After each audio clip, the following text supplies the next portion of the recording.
Marlon is going to introduce himself and the men's panel, and I just really want to honor these men, these courageous men, for getting up here without their udders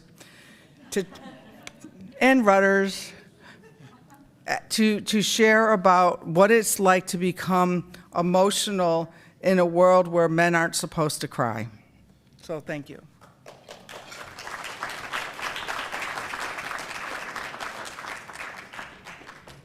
We've been having jokes this entire time, so it's all been about laughter. So when I said that men are udderless because we had a lack of sense of direction, what I meant to say is rudderless. So she's got this visualization of men as with udders, right? And so if I could have my udderless men, these men have udders. If the men can come and join me that are going to come up and be vulnerable with us today, and feel free to grab a mic. And again, we want to invite you in. Again, I cannot thank Renee and Renewal and Wendy. Thank you for being here. Just an amazing team to be able to put this together. Genesis has been incredible. Dalton, man, thank you for showing up. Please give them a hand for showcasing this well. The hospitality.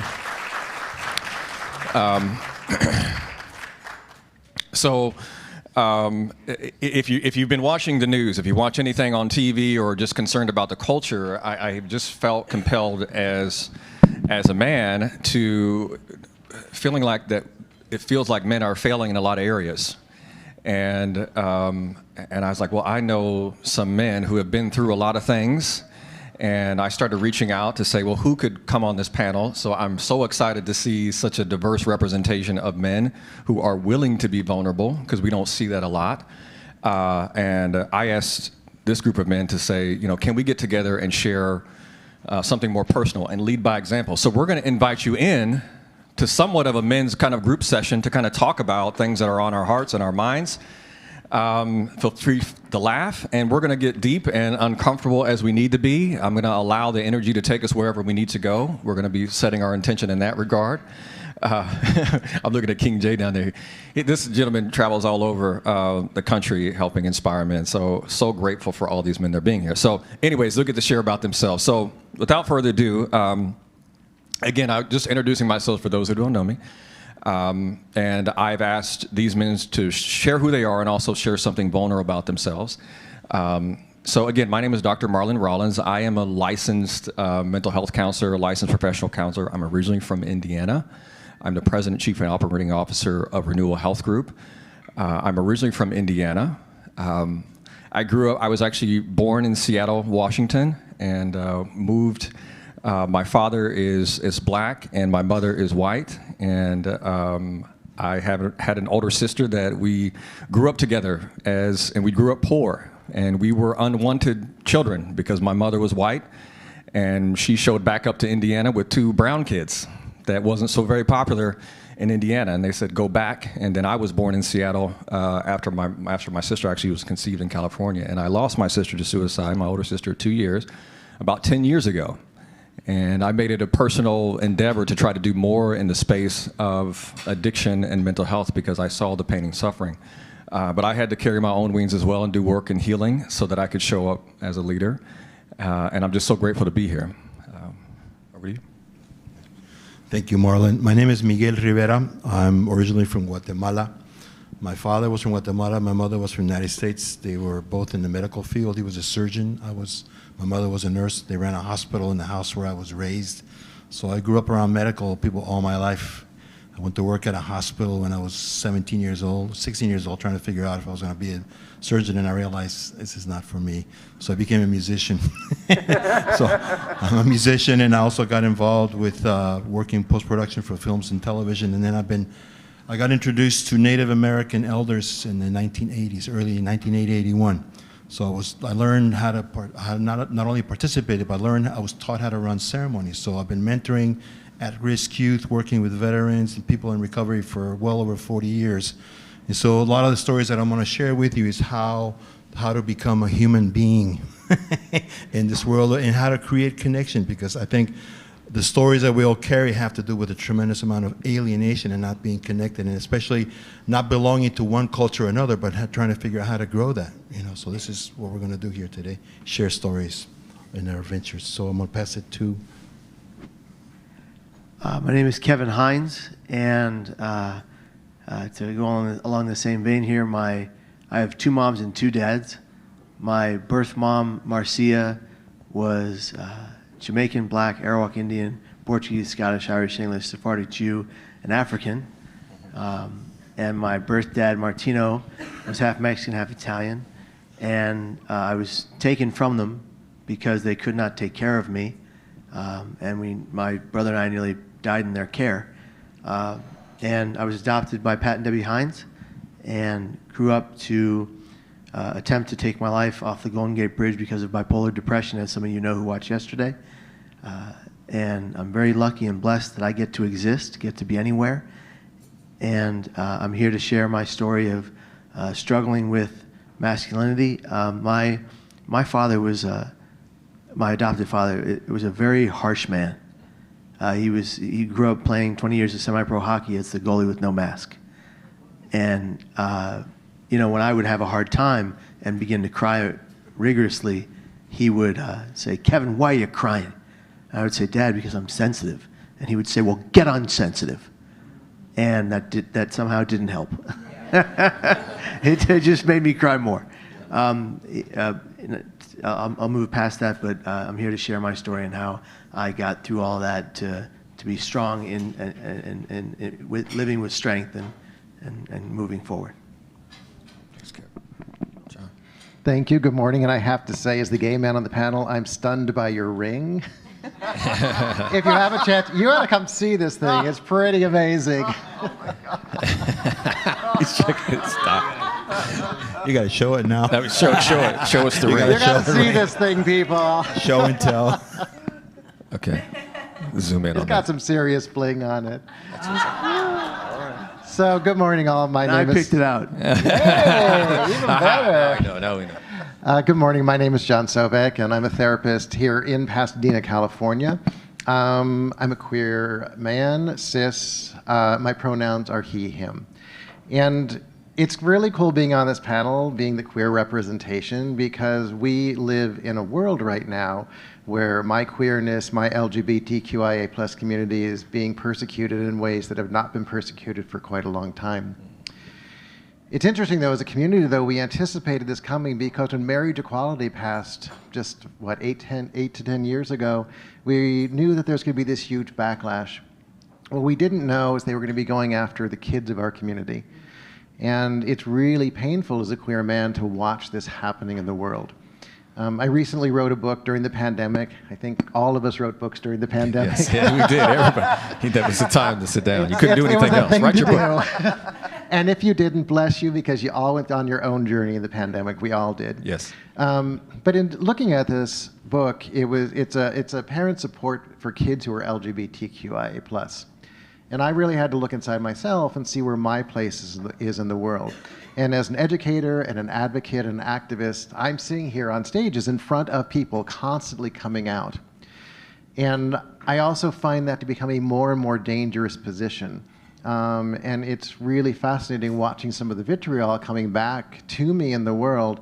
And I see myself working through the world as a very gentle, very kind, very compassionate and loving spirit.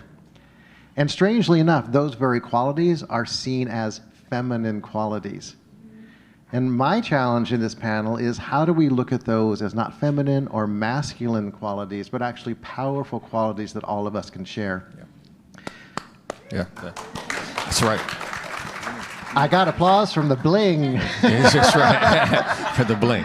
Did you feel it? And then just one personal thing that I want to share, because this happens quite a bit, and this goes to the heart of my personal masculinity in the world. As a therapist, I work with a lot of adolescents. And oftentimes I will get calls from parents who have female-identified children. And they will reach out to me, we'll have a conversation, we'll figure out, yes, I'm the right therapist for them, we'll set up an appointment. And at the end of the conversation, I will get this from a lot of moms. "Oh, I'm so glad it's going to work out because since you're gay, I know my daughter will be safe." That's a heavy message. Now, the first time I heard this message, I was like, okay, cool. And then I went home and started thinking about it. And that phrase, that moment, and it happens all the time, is incredibly emasculating to who I am as a male-identified person moving through the world. And I just think those types of things are part of what we're challenging today. Thank you for sharing that. Hello? Yes. You got I didn't know if this was on. It's on. You got you. We got you. You're right. How you guys doing? I don't know. I couldn't hear myself. Okay. Oh, we got it you. is. Yeah. Oh, okay. Y'all can hear me? Yeah. We hear you. Oh, yeah. So I'm excited about being here today.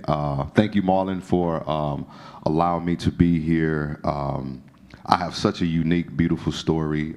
Former NFL player turned marriage and family therapist. Please don't ask me how that happened. So it's a unique journey, but it's a journey that I think that has truly been beautiful to travel the country with my books, with my story, sharing my message to men, and as all of these men have spoken about, just really expanding the conversation that masculinity is not in doing, it's actually in just being. But then understanding that there's this duality that, as I love to say in the book that I wrote, Just Heal Bro, is that I'm both a lion and a lamb. Mm-hmm. Is that there's a part of me that has the propensity, right, to tear things up because I'm aggressive, but then there's a part of me that's comprehensive and compassionate to put things back together. And part of that for me is I buy myself flowers every week. Yes. And and we'll get into that, and I'll share parts of my story as we continue to converse. But part of this, so the first time I do it, I lived in Houston 13 years, and I moved to Dallas during the pandemic because in Houston there were no internships for therapists at the time, and here I was working in a group home with girls. And I was working with girls who were victims of sex trafficking.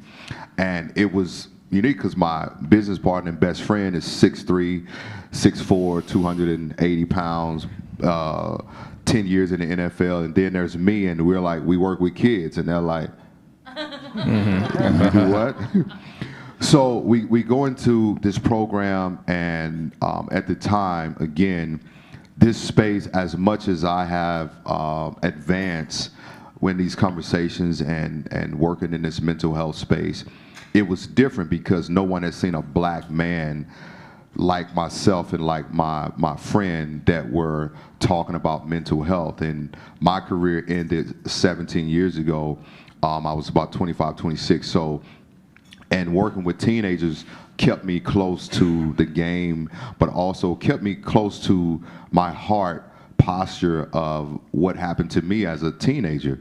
So this program grew, and one day there was a director, a black woman, who said, you know what, you're doing the work of a therapist. You ever thought about going back to school? I'm like, no.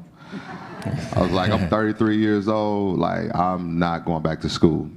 But I went back to school. Right. So, and the journey of becoming a therapist, and now I graduated in August with my doctorate in healthcare administration. Ooh, wow. So I did. You're just 35 now, right? You're just 35 years old now, right? Yeah, I'm 35. Yeah. Plus 7. And it's crazy, Marlon, because again, most of the people that I work with in this space has been in this field for a number of years. Yeah. And so it's been humbling to, get in this space as a black man. And as you know, out of all of the psychologists and psychiatrists and counselors, less than 1% are black males. Yes. And so I go into a lot of rooms, and I'm a part of a lot of conversations where there aren't people who look like me. And I work with various organizations, with the NFL, so many different. So it's a blessing to not only represent men of color, but just men all together, and helping people to understand that we're layered, and in our complexity of our humanity, there's so much more than us than what we do. So, yeah. Thank you, Jay. One of the things that strikes me that I want to make sure that is made obvious here is that there's stereotypes being broken already about the idea of manhood in this room, and everybody on this stage is in the healing profession. And what I mean, they're in healthcare, they're in education, and in those kind of careers, versus what traditionally men have gone in careers to, which is like your STEM professions, the science and technology and engineering, mathematics, which is has traditionally been male-dominated, and we've seen women emerge in those careers like never before. The issue is that we're not seeing a lot of men emerge heavily into healing professions still, into education. You have more women, more women actually in the military armed forces than you have men in teaching kindergarten and educators. So there's that conversation. Think about the profession of nursing. Okay, and the stereotypes, the gender constructs that we put around what a male nurse is, or a male therapist should look like, and the impact of, and we're also seeing employment fall in the last several years, 7% of unemployment rate among men ages 25 to 34. So, and that's where men should be really emerging into heavy careers. We know that the suicide rates among men are 3 times higher. Men have a lower life expectancy than women. And we wanted to have this discussion because of finding direction. How do we transform from the healing men perspective and start having a men's movement? Because there is a vehicle, and I'm very passionate about women's rights and women's health, very passionate about transgender rights and transgender health. I want to see some movement within the space of men, because I know I lacked a role model. My father wasn't present for me either, and trying to find a new way of how do I become who I'm purposed to be and still be proud as a man. So I want to play a little bit of a word association. So so here we go. All right, so here's the task. So I'm going to give you some words, but I want you to tell me, what are your thoughts and feelings that come to mind with some of these phrases, and you guys maybe have heard them too, and if you have a phrase that comes to mind that I'm not mentioning, and think about the positive and the negative connotation with it, but just what's your initial feeling to it? Okay. Dad bod. Dad bod. Has anybody heard that phrase, dad bod? What comes to mind? Yes. The truth? Yes. Yes. I'm sorry. I'm never gonna have a dad bod, so I'm sorry. That's first come to mind is probably like a guy who's married, he's got kids, and life is just passing him by, and that's that's it. And this kind of premise, this came from, if you actually Google dad bod, there's a definition around the idea of a dad bod, and there was a notion of men's, and we're talking about men's bodies now, and it was kind of like a joke, right? So if you got a dad bod, like the beer belly and all that. Yeah, right. You get kind of comfy and cozy. So so dad bod, bromance. I can get into this. All right. So. Come on. So, a few years ago, I met a friend of mine here in LA. His name is Pearson. He's an actor, and he's in a lot of movies. The guy is the prettiest human being you've ever seen in your life. Mm-hmm. The kid is handsome, right? And he's like 6'7", and he's just piercing blue eyes. Piercing blue eyes. And when he walks down the street, everybody turns around, and we have a bromance, is what I'm trying to get at. Like, I love this guy. Like, he's my brother. He's family. He's incredible. We got a bromance too, buddy. Come on, we do, for sure. And I'm not afraid to say that. I'm not ashamed to say that. It's amazing. Like, when you meet someone that you connect with on a very deep level of the same sex, it doesn't matter. You can be best friends. You can be brothers. You can be family. And there ain't nothing wrong with that. That's right. Ain't nothing wrong with that. And I have a thought about the phrase too. I think there should be more bromances everywhere in the world. Yes. Yeah. I think there's this isolation that's been created about men relating to men, just sitting down and talking and being emotional, being caring.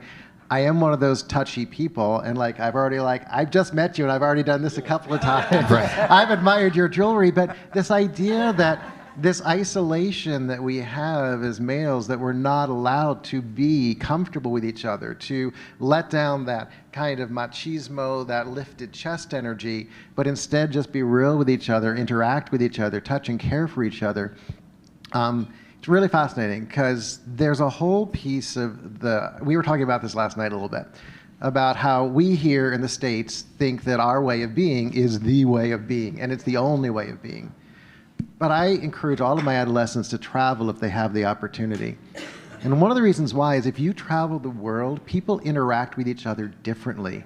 There are entire cultures where they will sit here just with each other, touching. They'll walk down the street, male-identified people holding hands with no idea of it being a quote-unquote LGBTQ thing, a gayness, a queerness, but just an idea that we as human beings are designed to touch. Touch is the original form of communication. It's how I let you know there's a mastodon coming down the road. We need to fight this, okay? But this bromance thing, I think we need more bromance everywhere in the world. I think it's more. What I think about that is that you have to realize that when that is involved, you have to deal with the fact that there's so much predatory behavior in the culture. You know, when I moved to the United States, I was used to walk into school with my with my companions, men all hugging each other in a line up and down the streets. This is in Guatemala. When I came to the United States, what is wrong with you? That was the first thing. You are screwed up, is basically. But I think it's really important to also realize safety is critical, right? And so how do you promote safety or cultivate safety so this can actually happen without threatening anybody, you know? Yeah, I was going to add to John, correct? I was going to add, I think if more men had bromance, and even studies talk about how men lack friendship, you know, and how it's difficult for them to find community. And I think if more men had bromance and had brothers where they can just be, you know, it will enhance their quality of life. For me, all of my boys know how I get down. Like, I send voice text messages. I love them every day. Like, they get flowers from me. And, you know, if you knew me when I played ball, you knew I was a monster. So I was just going to say, I was a different dude. So for them to see that evolution, because even in sports, in the locker room, we have it, but outside of the locker room, it's different. Because there's this language that we have in the locker room that we're bleeding together, we're sweating together, we're crying together, like we're in this together. But then outside of it, like to see men hugging and because you'll see guys that, you know, walk up and shake your hand and kind of do the one-arm thing, but to see, you know, a guy give an open hug, both hands, it's just kind of like, hey, and it's just what you're saying is so critical, because we have to redefine what is natural, you know what I mean? And it is natural to hug with both arms openly without this thought, is someone questioning my sexuality? Is someone questioning my masculinity? Like, I don't think twice about it. And for me, it's been so cathartic for the men that I've been able to touch across, and particularly with black men, where there is this, again, this lifted chest, you know, thing that you're talking about. It's just like, I gotta read the room, and I also gotta, you know, I gotta size this man up. And when I'm going in spaces, I disarm men quick. Good brother, we good. Everybody, you know, stand up and use the restroom, so we good. And you just watch this weight just come down, because it's like, put your shield and your sword down. Yeah. And once we can get that shield down, you see these men as little boys, and not calling them boys, but deep inside, there's a little boy who's longing to be hugged. Yeah. That's the reality of it. Yes. Thank you. I think what you're getting at is, to me, one of the things that's really critical is the lack of proper fathering. There's no father protector that's there, or mother protector for that matter, that's really viable in the culture. People talk about archetypal images, right, symbols and all that, but the archetypal imagery of the father and the mother in the culture are a disaster. I'll tell you a story. When we were starting out in Medicine Ways, one of the younger teachers was threatening us, so I called up my adopted grandfather, and he said, we flew to New Mexico to get into a sweat lodge. And when we got into the lodge, you're sitting in the ground, rocks, hot rocks around rocks, and he said, whatever's gonna come after you is gonna have to go through me first. whatever's going to come after you is going to have to go through me first. I had never heard anybody say that. I was 28 years old. To this day, even when you invoke that energy of having a parent properly protect you at all costs, no matter what the circumstances, is critical. And a lot of blessing can be put onto an individual when that happens. And for us in particular, we have to model that. We were not taught that. Most of us grew up without an active father. I didn't. None of us. Show of hands, who, but for the men, who did not have a father growing up, like a natural father? Did not? Okay. All right, there you go. So it's critical, you know, the restoration of the integrity of that office, right, or that archetypal position in the culture, and this is what we're talking about, you know.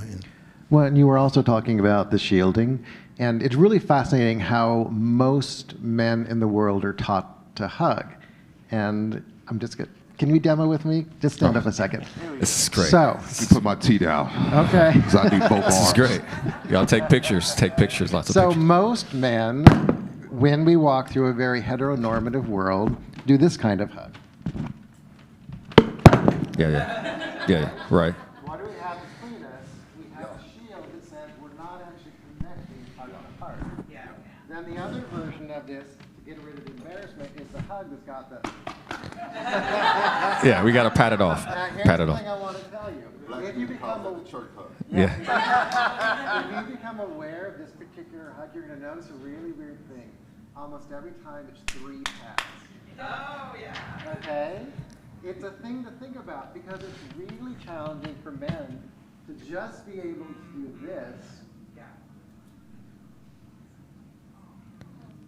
You need that 8 seconds at least in there. They're releasing oxytocin. Breathe together. And yes, release oxytocin, release those chemicals that connect us, that bring us together. And the thing that's powerful about it is we've now created this connection, but all of you who were here with us in that moment have also had that oxytocin rush, and you now are connected as well too. So this idea of masculinity connecting has ripples that go way beyond just this here, but it spreads out deeper into the world if we can lead by that example. Yeah. If you think of it like this, like learning all that, understanding all that, how important it is to embrace and to feel and to love. You know, when every time since I've met Marlon years ago, when we part ways, we each say, I love you. We always have. We always will. But the majority of mass shootings have been perpetrated by fatherless children. Mm-hmm. The vast majority. And when you think about that, they don't have that stable balance of a male figure that loves them, cares for them, holds compassion for them, has empathy for them. You know, growing up with my harsh dad, he was the hardest on me, and he said, Kevin, I'm the hardest on you because I think you have the most potential. And I'll be like, well, can you just be kind to me? And growing up, there was a lot of verbal abuse, and I hate saying that publicly, but it was very true, and he knows I talk about this. So we have a different relationship today. He was the best man at my wedding. There was no other choice. All my friends were pissed off. And, you know, and he's really an incredible man. He went through hell in his life. His father was a severe primary alcoholic. So was his mother. They would die at 49 and 54, leaving my dad with $17 in his pocket to make his way in the world and nothing and no one. When his father was alive, he would come home from the bars and beat my father to a pulp. When my mother and he were second grade sweethearts, ask me how that works, I don't know. They broke up in 7th grade. They were back together in 8th. And when my father would take my mom to his house, she would always ask the same question. Kevin, why are there picture frames on all the walls, on every level of the wall, on every wall? And he would never tell her. She grew up. They grew up together. He finally showed her. He took his index finger, turned one of the frames to the left, a hole the size of his father's fist in behind every frame of the wall, on every wall, aiming for my father's head. My father turned 16. He was big. He was strong. He didn't want to take it anymore. He hit his father back. His father's jaw was like a sledgehammer. He didn't move. He said, my father's dad said, don't ever do that to me again. And his father never hit my dad again. That's how he got away from that. But it was a brutal situation. And then, of course, his father dies of alcoholism. And my dad was broken. And my dad was enraged. And he lived his life in rage. As a matter of fact, his heart doctor told him, point blank, Patrick, I think the reason you're alive is because you're so angry. Keep it up. Wow. You know, it was, you know, that was his brutal life. And he passed that on to me in the form of yelling. And I'll never forget the day I confronted him about it. I was 23. It took me that long. I confronted my father at a Chinese restaurant we went to every Wednesday because our parents were divorced. And the kids would go to the Chinese restaurant every Wednesday. We'd sit in the same booth. And I said to my dad, I said, Dad, I was so nervous. I was like, Dad, I have to tell you something. It's very important. He said, get to the point. I was like, Dad, I want you to stop verbally abusing me. And he goes, verbally abusing you? I've never verbally abused you. And the whole restaurant stopped cold. But you get my point. And when we went to therapy together at my third psych ward stay of 10, my dad finally told me his story. And I learned why he was the way he was. And I forgave him immediately, and we moved forward, and we have a great relationship today, and he was the best man at my wedding, and there was no choice. It's beautiful. I want to sit with that for a moment. Just take a deep breath, right? Take a deep breath. There's a lot of grief in there, tremendous amount of grief, longing for that protection, right? And that love that's unconditional.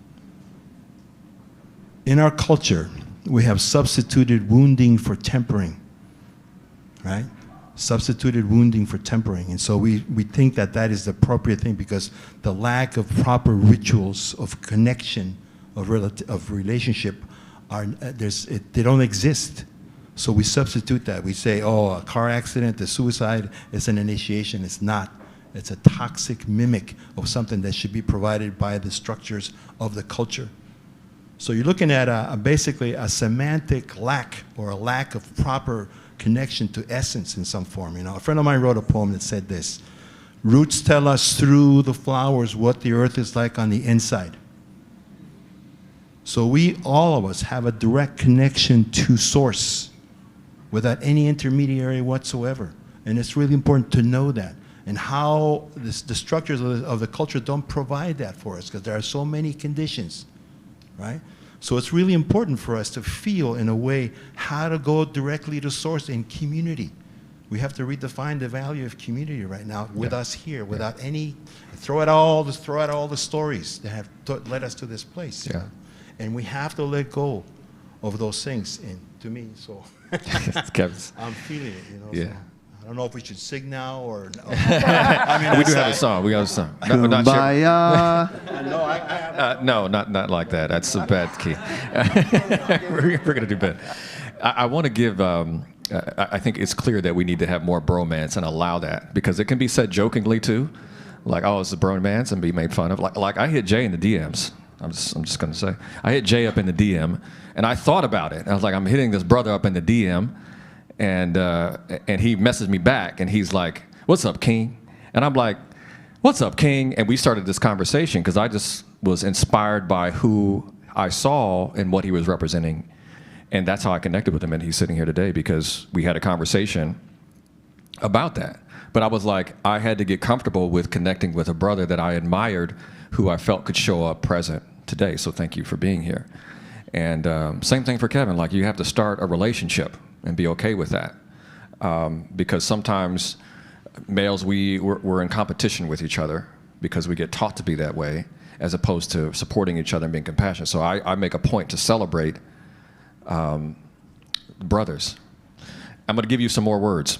You don't have to answer to any of these, but I just want the audience to also think about, because these are common terms in our culture that we use about men, and if there's one that stands up to you, feel free to comment about it.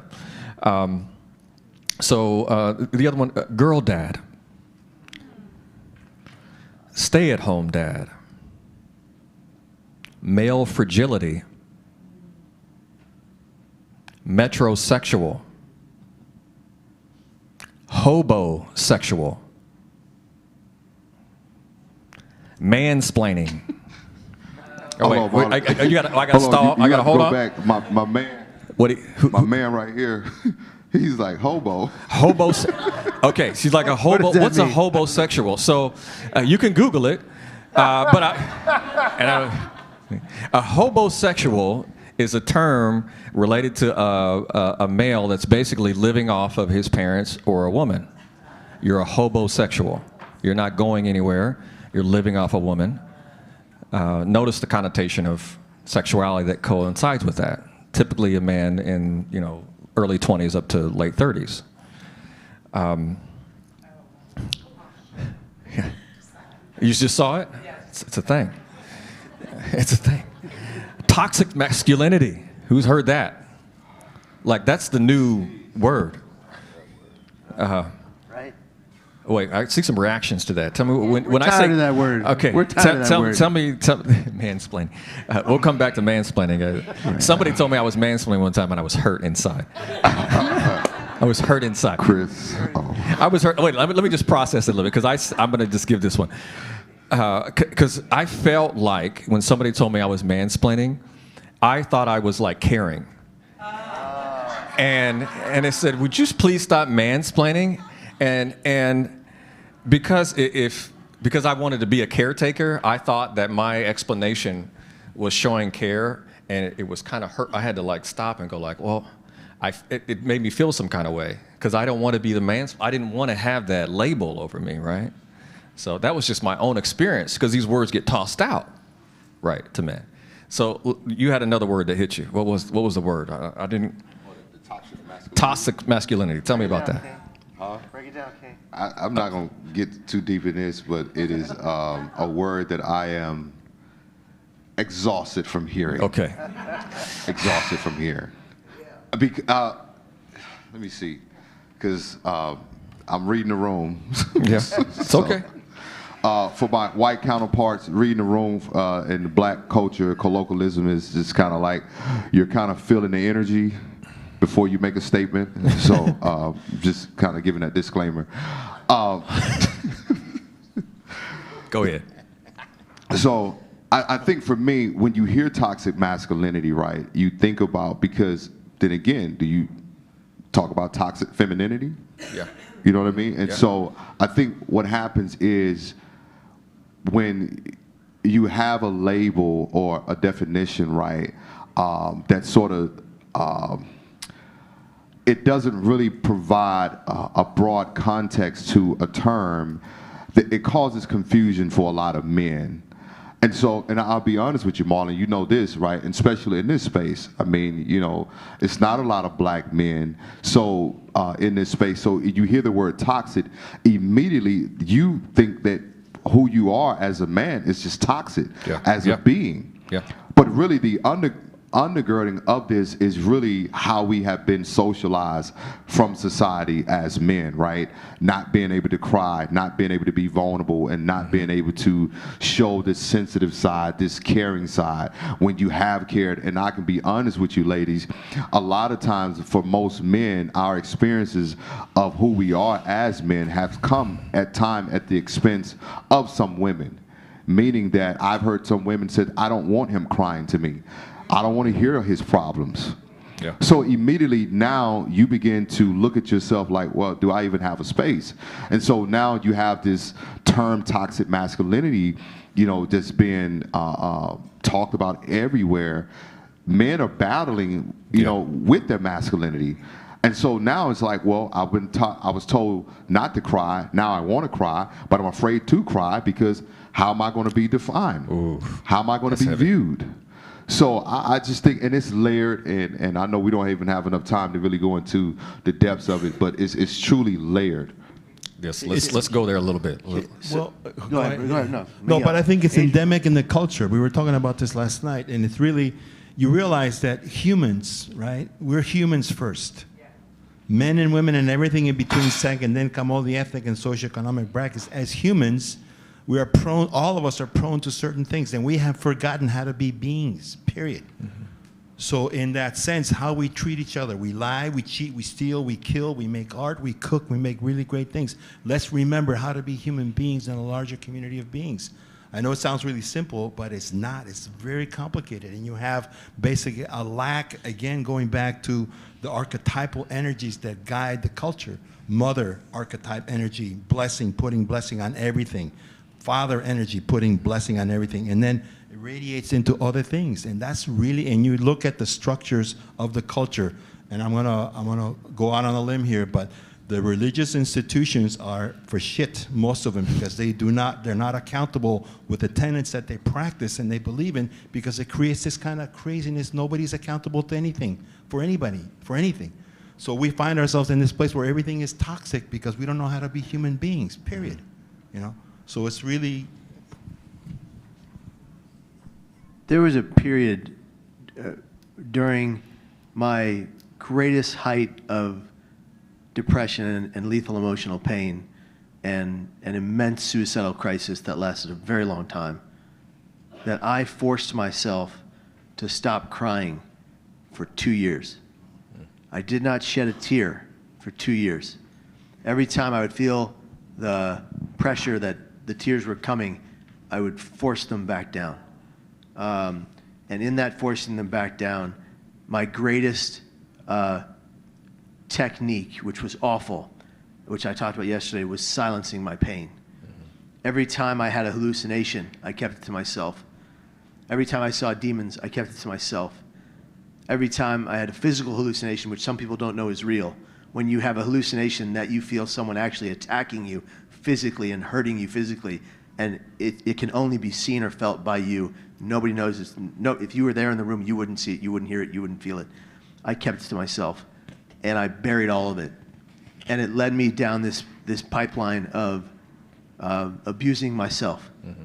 It led me down this line of eating disorders that I perpetuated, that I didn't understand what they were. I didn't know that men could have eating disorders. I didn't know that when I was a high school wrestler and I was cutting weight, so you know, the coaches don't care.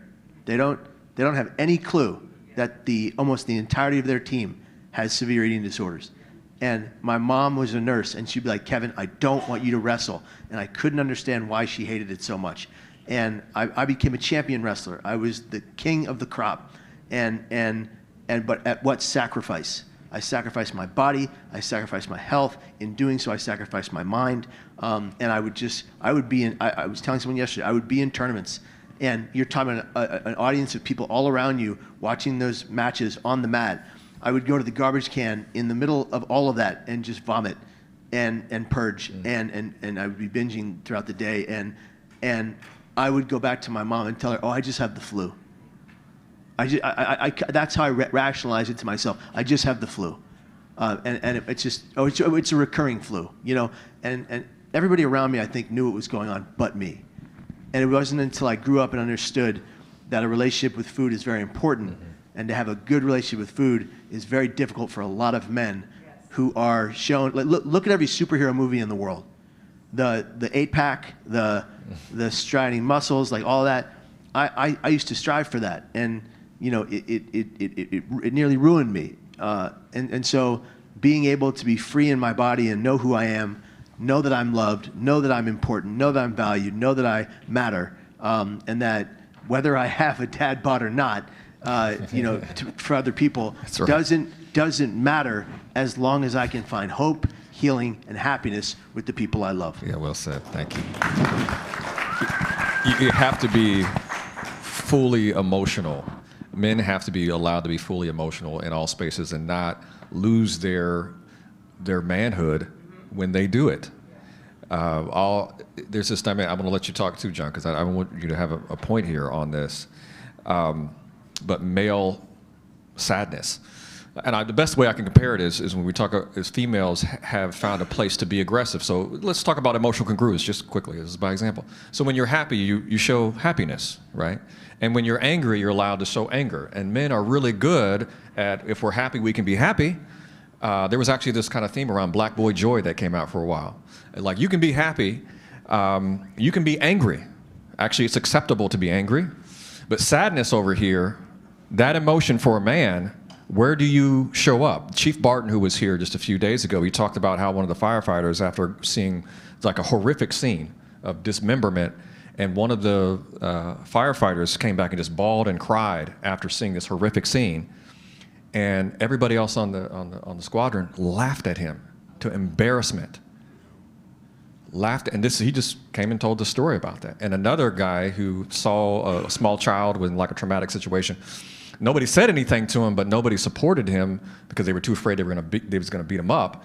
But it was like, okay, I have this sadness that's in me, but where do I express it? If I go to a woman who is a nurturer, I see her as that, and maybe she's going to hold that against me because she sees me as weak, and I have to show up strong all the time. And if I go to my brothers or another man, they're going to laugh at me. You know, and compared to women, women socially are now allowed to be more sports, athletic, aggression, so women are allowed to be angry. When many times years ago, and there's some quotes in books like, okay, we're moving to an age where men are like in a kind of a post-feminist move, like we haven't figured out how to transition, right? So women are allowed to be aggressive when they're angry.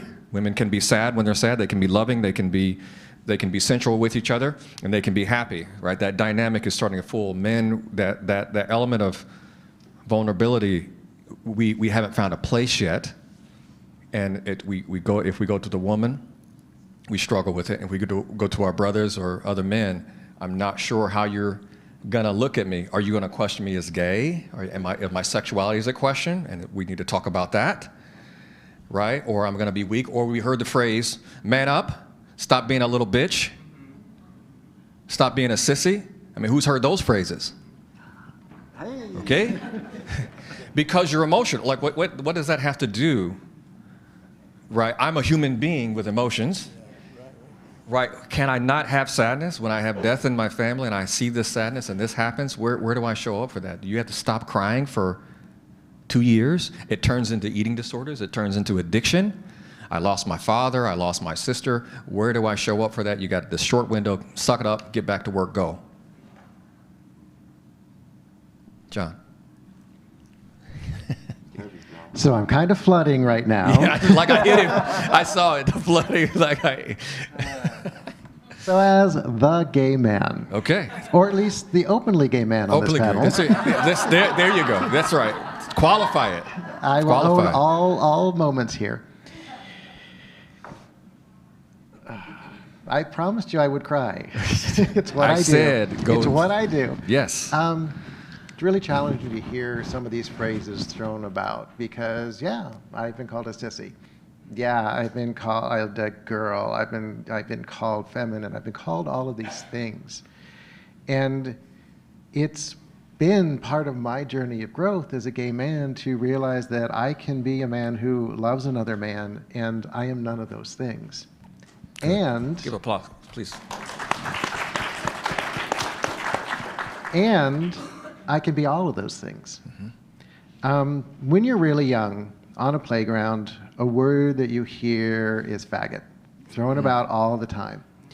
Whether it's about a kid who's gay or not, it's a derogatory term. It's just like, and I remember, like in elementary school, we were all playing, and my friend Evan, who was just this like outlandishly wild, interesting spirit, because he was different, would be called faggot all the time. So as a young boy, I hear that, it's like, oh, faggot's a bad thing. Gay is a bad thing. Okay, cool, got it. And then around 8 years old, I realize, oh, fuck, I am that. So suddenly I am living a life in this idea that I am less than, that my ability to want to express myself is not acceptable in this world. And this is a traumatizing moment. This is a traumatizing experience. And when you talk to most gay people, when they're going through this developmental phase, it is incredibly scary. It is hard. And you look around and you're constantly checking for safety. Am I safe in this moment? Am I going to get beat up? Is my arm moving too big? Is the sound of my jewelry going to attract attention and make people think of me as feminine? But these ideas of toxic masculinity and radical feminism, all of these are social constructs. Mm-hmm. These are things that are designed to create us to be othered. Who in this room has ever been othered? Mm-hmm. Okay? Even if you didn't raise your hand, I want you to look into that because every single one of us is constantly being othered.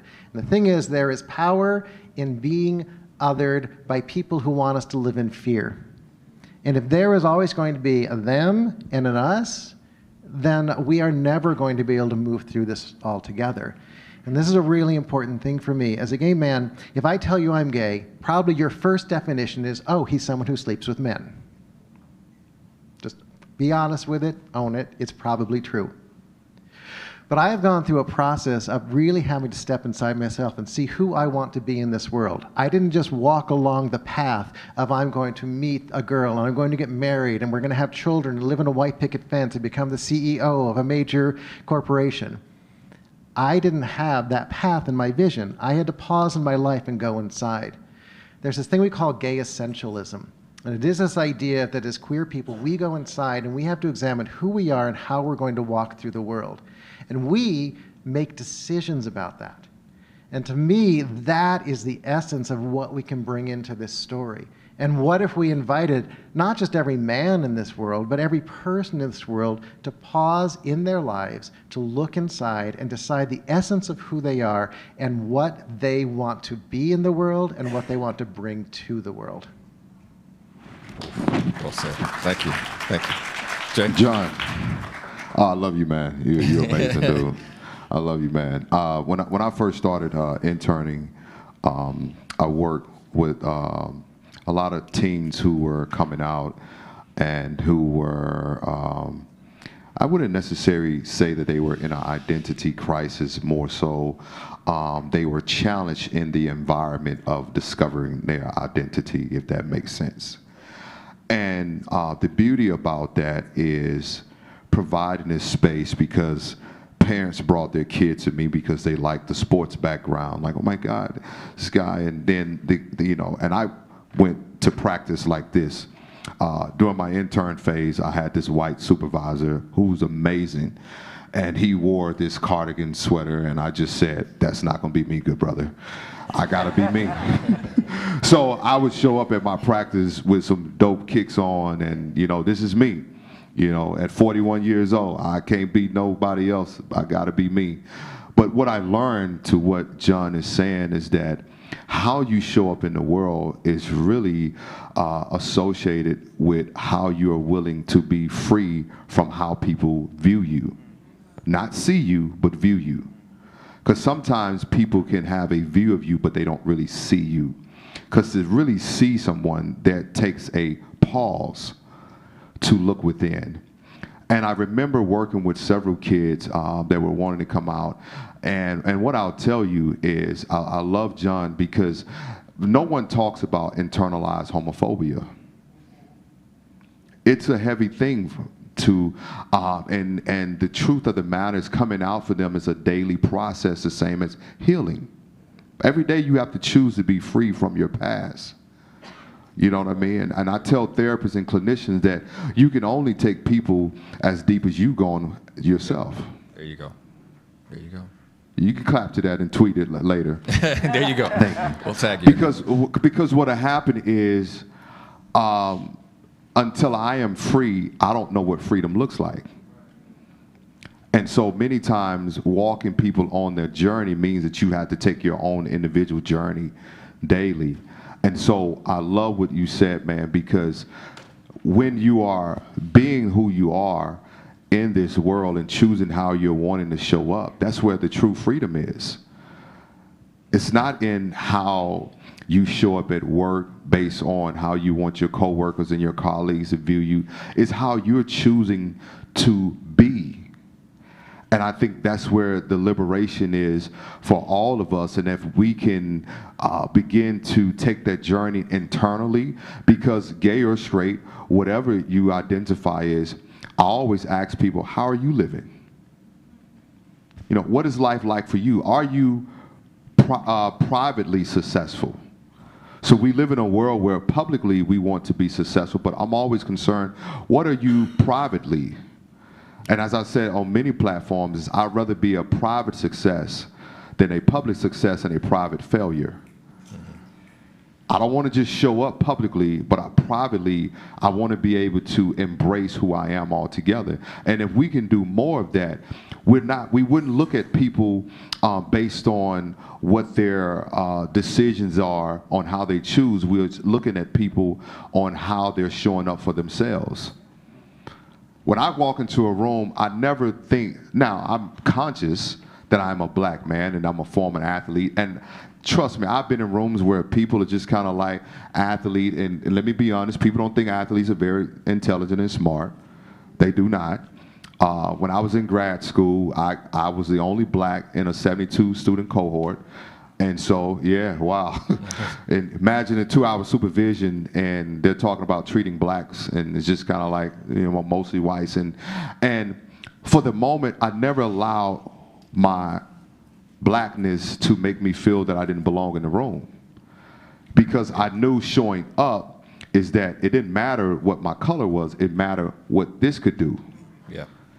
And so if we can have more of individuals checking in with themselves and being honest on who they're deciding to be, not based off of your sexuality, who are you wanting to be as a person? Yes. Yes. And what therapy allowed me to do is to always choose to be authentic.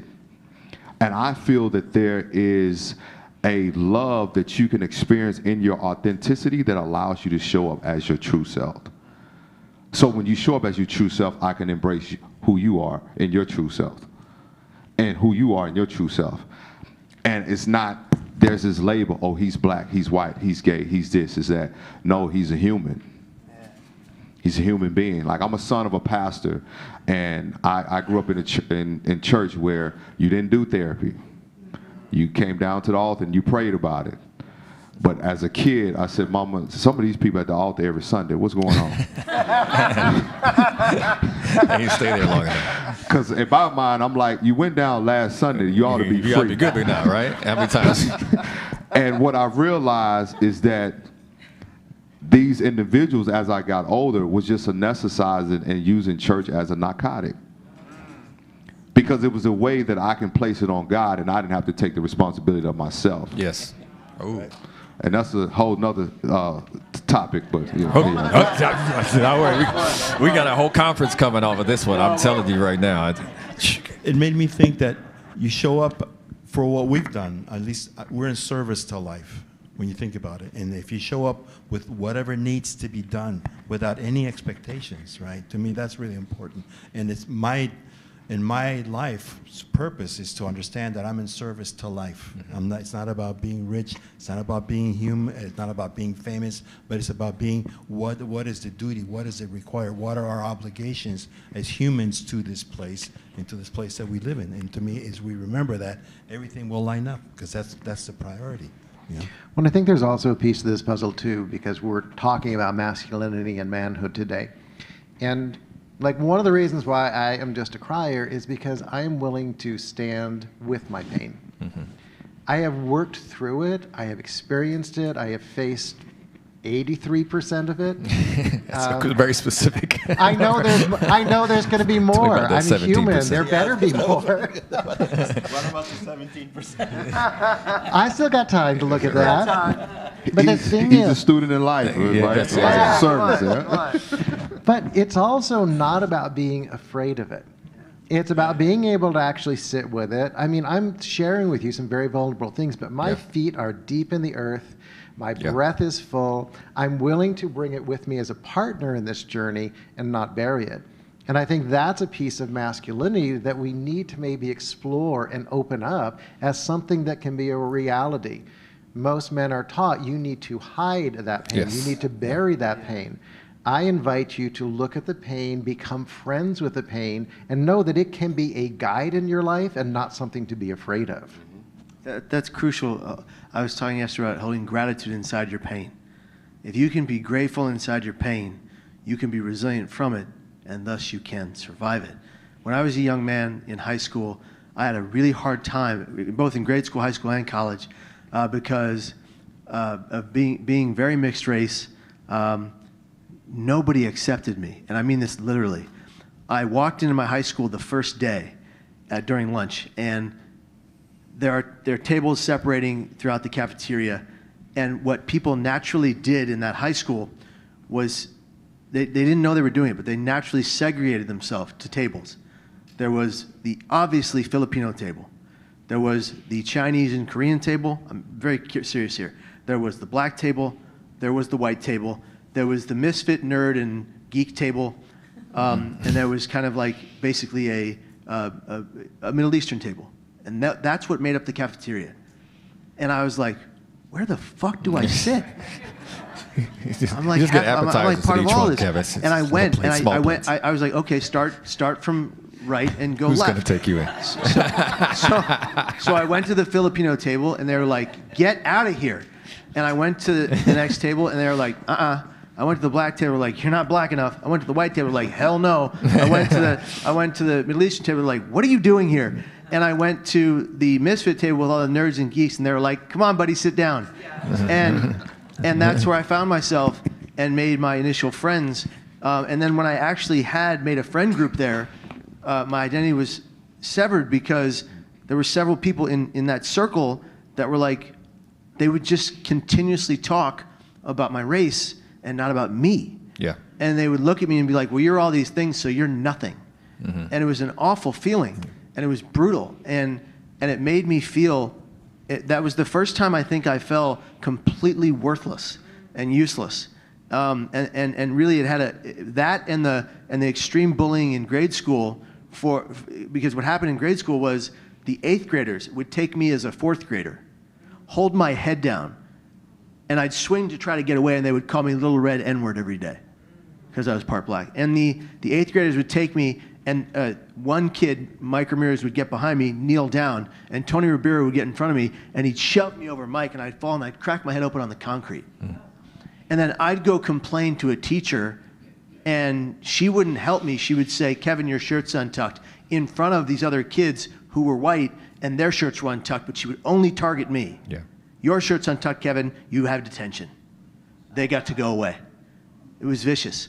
And it shaped my view on how people were treated.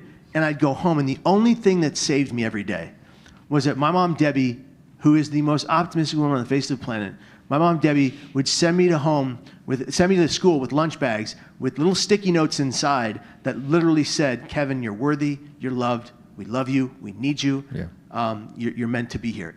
And that was in grade school. I had to have those notes in my bag because everyone else around me was tormenting me because I didn't look like them. It was awful. Wow. I want to be mindful of time too, and I also want to take questions if people are like want to ask questions of this group here too. So, yes, you can. Yes, you can. I think that in my observation of people throughout the years, we're angry because we're in pain, and we're in pain because something happened at a really deep soul level. So part of our task is to go all the way back to that formative stage where we are in substance from origin and reclaim that. So we have to understand the level of pain, because a lot of the anger that you see in the culture is driven by pain, but people get hung up on the pain and they don't go back and reclaim. So re-sanctify in some way the essence of the individual is really critical for us to be able to ground. Otherwise, we will not root it in anything. So it's a really important thing. But it has to be emphasized because there's no understanding as how to get there with a really complicated, convoluted way, and it has to be direct. And you're going to take us through an exercise later. Yes, later. So you're going to get to participate in one of these exercises, because I thank you again for allowing us to expose our manhood up here on stage with you. Really, Marlon? Really? Is that the words you wanted to choose? Come on, man. Marlon, we got attendance, Is that what you right? wanted to say? We got Are you attendance. sure? You already know we're in the middle of cancel culture. I was at Somebody this clip conference that and this and put that guy said, online. thank you for allowing us to expose our manhood. Hey, man, I just got verified, bro. I'm glad you did. I paid $14.99, and I'm letting it lapse because it's not working for me. Man, good brother. Okay. So I love it. We have to laugh together. And the whole point of the name, I asked the team, I said, is everybody okay with this name? Because we wanted to make it provocative. We wanted to have this conversation because we're not talking about vulnerability for men in the right way. So I want to read you a quote, too, because we're talking about some of these barriers and issues, but I really want us to also have this conversation of what's the fix? What's the fix? We've got, we hear about this dynamic of masculine energy, feminine energy. How do we embrace all of that? So there's a quote I'm going to read from, it's a Boyz II Men from Richard Reeves. He says, now the particular situation for the human male requires urgent attention. We must help men adapt to the dramatic changes of recent decades without asking them to stop being men. We need a pro-social masculinity for a post-feminist world, and we need it soon. How do we teach now our young boys to be the men that we need them to be, that the world needs them to be, all genders need them to be? How do we create that space for them now? What's the answer to that question? Your thoughts? I think there's one thing that that I learned, and I told you all yesterday from my mom, and I think that if every adult male taught their child to literally be these things: kind, compassionate, loving, caring, empathetic, and non-judgmental to every person they come into contact with, no matter their behavior toward you. My mom pushed that to me since I was a little kid, and I'll be honest, my dad, Patrick, the most judgmental son of a bitch on the planet. Right. He would see you walking down the street, and if your pants were sagging, he was like, "What an asshole." I'd be like, "Dad, you don't understand where that comes from. Calm down." And my mom was the opposite. She would be like, "Whatever you see in front of you, whomever you get the privilege to meet, they are a gift to you, not the other way around. Treat them with kindness and compassion, and forgive them for their negative actions toward you. Because if you can forgive someone who has hurt you, you can move forward. If you sit in your anger for someone who's hurt you, like Tony Rivera and Mike Ramirez and all those 8th graders that beat me up, if I sat there in my anger, I would lose myself. And I almost did off the Golden Gate Bridge. But when I saw Mike Ramirez as an adult, do you know what I did when I saw him? I walked up to him, I said, "Great to see you, Mike," and I gave that man the biggest hug I possibly could. I killed him with kindness, and I swear to you, I saw the man drop a tear. He knew what he did to me for years. And I forgave him, and I said, "I love you." And I walked away. And it healed me, and I know it had a part of healing him. Good, good. What can, and I'll ask this on behalf, what can, if I'm speaking to other men in this room, a lot of these men I have connections with too, and I'm so glad that they're here. What do men need to do to role model for this next generation now? What do women, and what can they do? They have sons that they're concerned about. Yeah. They might have spouses they're concerned about, significant others. What can they do? They want to show up and they want to be supportive in this room. So what would you encourage our women to do in this room for their sons, for the men in their life, young males? Yes, of course you can. What I'm curious about is, like, I think of my ex-husband, and we're very close friends, but I think of him, he's also an athlete. He was an athlete that became a social worker. And I think of their communication, it was always around, like, watching sports, and it was just never, like, about what was inside. And I would always just, talk and be really bonding, but they weren't really talking about, like, what was on the inside or their vulnerabilities, or their whatever, their relationships. And I would always sort of look at them and think about what I talk about with my women friends and be like, this is so different. But I would be like, okay, well that's them and this is me.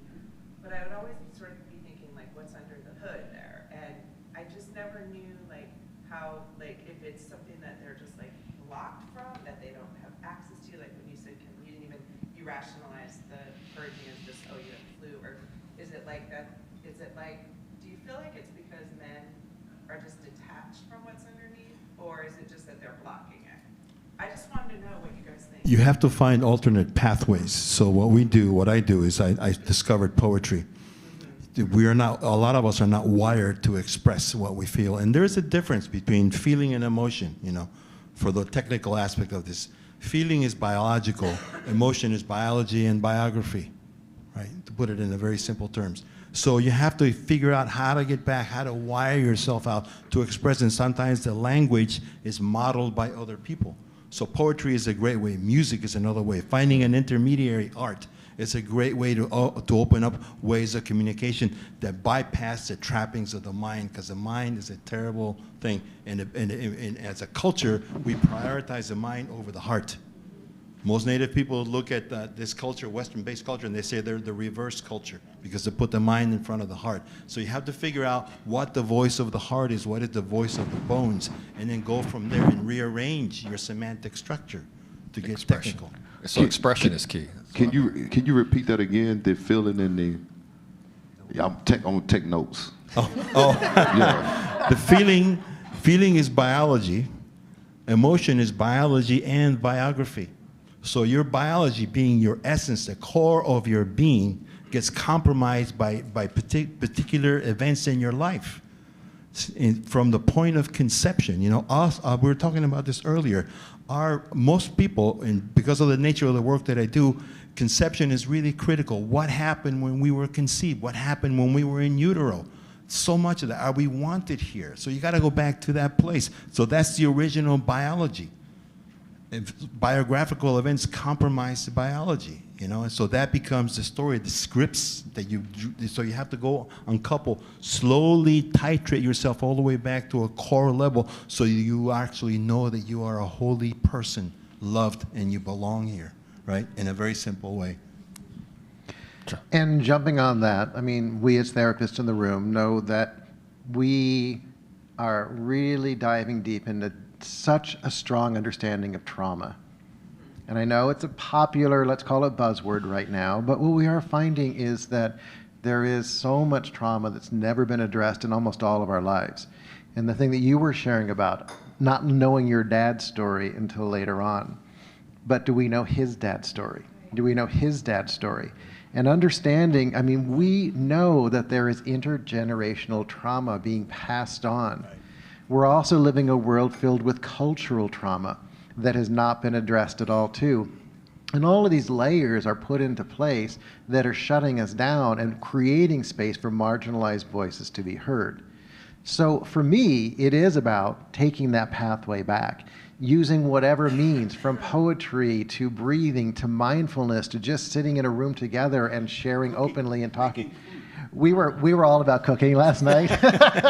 We all had dinner together, and we were sharing recipes, and it was a fantastic thing. But bringing people together and making space for these stories of trauma to be heard, to be witnessed, because in witnessing, we take it off of ourselves, and all of a sudden it's shared. All of a sudden it's shared, and it makes it a little bit less heavy on me, and it makes us ability to look at that our shared story is more common than we think. Because these stories that your dad grew up with, and his dad grew up, and his dad grew up with, were created by a culture that told them there were certain ways of being. And we are saying those stories are no longer acceptable. We don't know that we have a choice, right? And now we are getting to the point where, I don't have to perpetuate these patterns of behavior. Yes.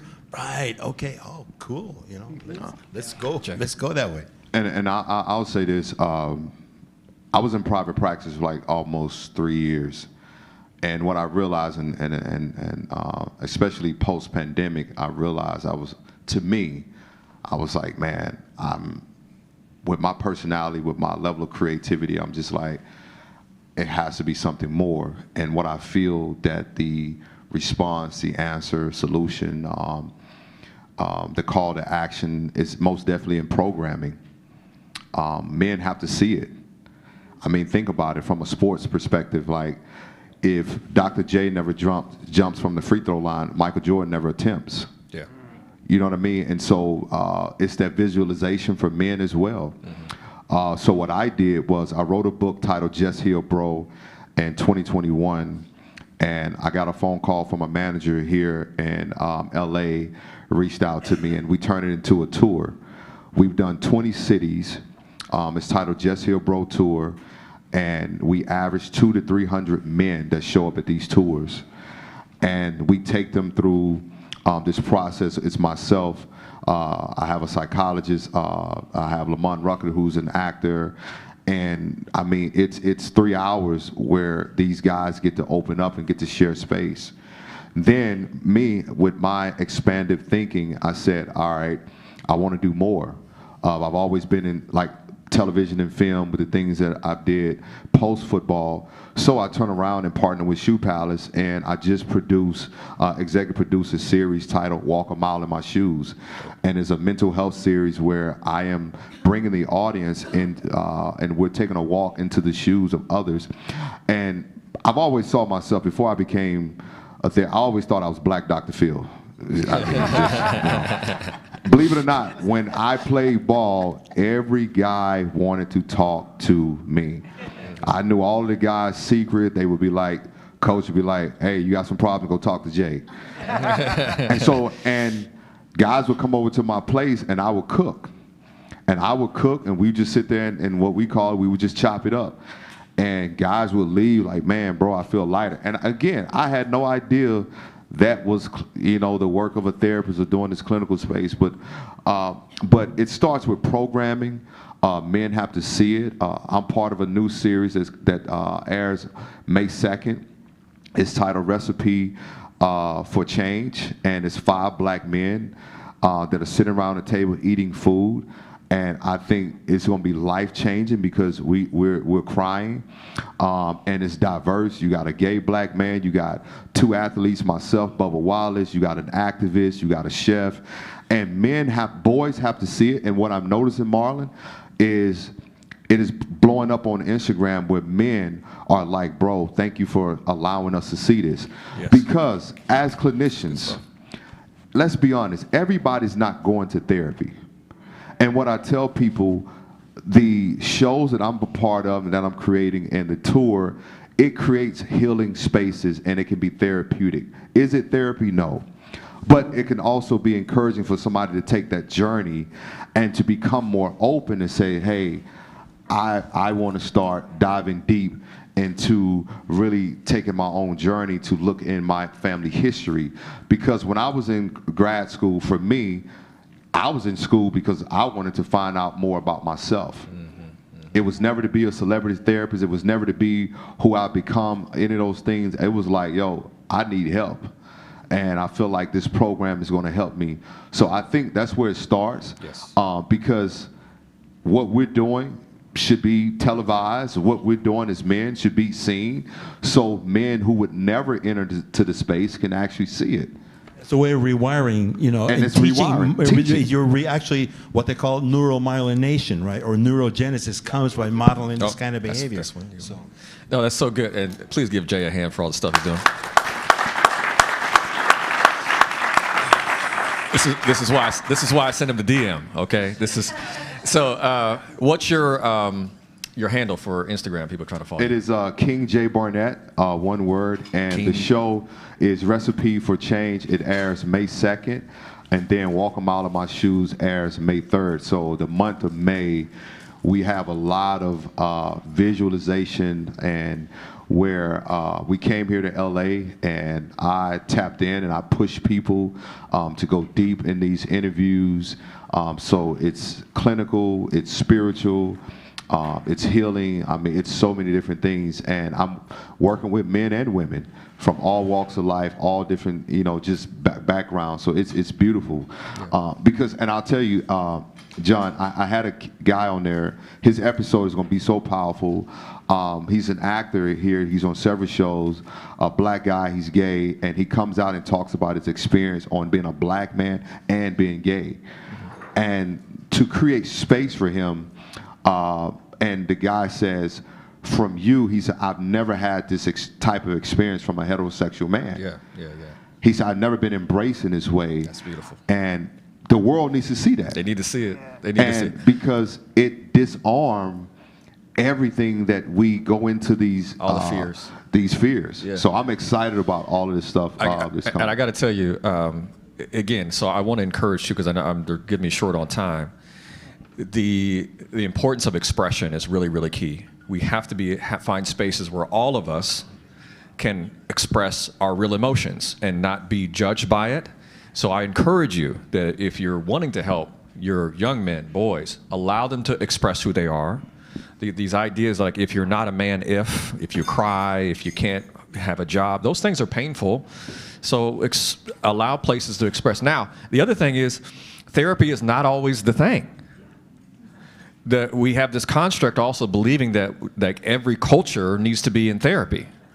That actually there are lots of healing groups just among men, cultural places that you can find ways to express your deeper feelings and emotions. That's what therapy is supposed to be, but it doesn't have to be in a context of a one-on-one session. It can be sitting around a table having dinner and allowing yourself to feel, cry, whatever you need to do, and walk out and still feel like I'm still a guy, and I didn't lose my sexuality, and I didn't lose my masculinity. I'm showing up fuller, I'm growing, I'm healing, and I can be a full person. So whether men or women, create those spaces. And if anybody's challenging that, like, oh, I cry, and you hear somebody call somebody, well, man up, or heard those words, stand up and be a defender. Be an advocate to protect the emotional space for men. We have to do it for each other. Let me just add, any questions to this group? I want to make sure that if you have a question that you wanted to answer, we try to cover a lot of things, but again, we're skimming the surface. Is there any question? Yes. Oh, wait. Oh, like hands came up. Oh, go ahead. I wonder why, my feeling about, well, I'll call my husband out. Oh. Sometimes, like, when we're in an elevator and there's another man, when we're done, one time he did that, he goes, I was wondering if I could take him down or not. And so I asked another friend about that, and they go, oh yeah, I'm sizing up men all the time. That's just what we do. I don't know if you guys do that. I don't know, but I'm wondering. They're asking us to wrap it up, but let's take this conversation off the stage and we'll come talk to you. Yeah. I want to shame your husband if I'm not kidding. I'm just kidding. I'll just throw no, this it's thing a out. great question. Like, she wants to know. Is that chest lift? That chest lift I mentioned at the very beginning, it's omnipresent in masculinity. It's everywhere. It's that phantom rooster lifting its chest, trying to take over the farmyard. But you And should turn up it a lot. into praise is what he should be doing, praising also, or blessing. So You know, That's I understand where you're coming from, but I've never had the inclination to want to size up a man and say, could I take him? I've never, not once had that inclination because you know what, I was the guy being taken down, and I would always go. My family taught me to give grace to those people because they're in pain, hurt people, and they need help, and they need guidance, and they need to heal. And look, Mike Ramirez became a good guy as an adult, and he now has kids that he treats well. So, you know, there's always growth. People can always grow and change. Yeah, we have to go deeper on some of those issues sometimes to ask some important questions like what's behind that? What does it mean to you? There's many times I've done one-on-one counseling, and as soon as we get to the harder stuff with guys, they don't come back to that next session. Like like they cried in that session, and I got to do all kinds of follow-up calls to get that guy to back up because we finally got past the short stuff. So, again, there's much more to be done. Again, I want to encourage everybody. First of all, applaud this group of men up here. We wanted to create a safe space. These guys. Seriously. It's safe. I appreciate all of the love here. We're going to give hugs. There's much more to be done. I want to give shout out also to Jeremy Jackson, who did a breathwork session this morning. Yes. And his friend Eric Duffner, who, he got me. So I haven't seen Eric in a long time. He lost his father, and he's a good friend of mine. I don't know how much I can say about your brother, but he went through some hard stuff with recovery, and he got it. And he went missing for a minute, and I was worried about him, and I've been checking on him. He wasn't okay. He lost his dad, and he went to the hospital. One of the hospitals I was running. He said, "Where's Marlon at? He's going to take care of me." But I wasn't at that hospital anymore. So I saw him today, and he came up to me to give me one of the hugs, like this one. I said, "No." But we came in, and he gave me the full hug, and I think we jumped around for a minute. I don't know. It was kind of dope, and I just reminded how important that is because I was concerned about his healing, and it was so good to see him standing. So I just want to say that we have to keep doing that for our brothers. And we've got this great event this evening with Miguel at 3 o'clock. Everybody can participate to go through kind of this indigenous healing process. It's a different way of doing it. That's what we wanted to have here. So getting vulnerable, moving into healing spaces, learning new ways, making new connections. That's what this is all about. Grateful for this team. They're giving me the time to cut. So I'm going to stop. We're going to take a break. If you want to grab any of these guys and give them a great big hug, please do that. They need it. Thank you guys. Rock and roll.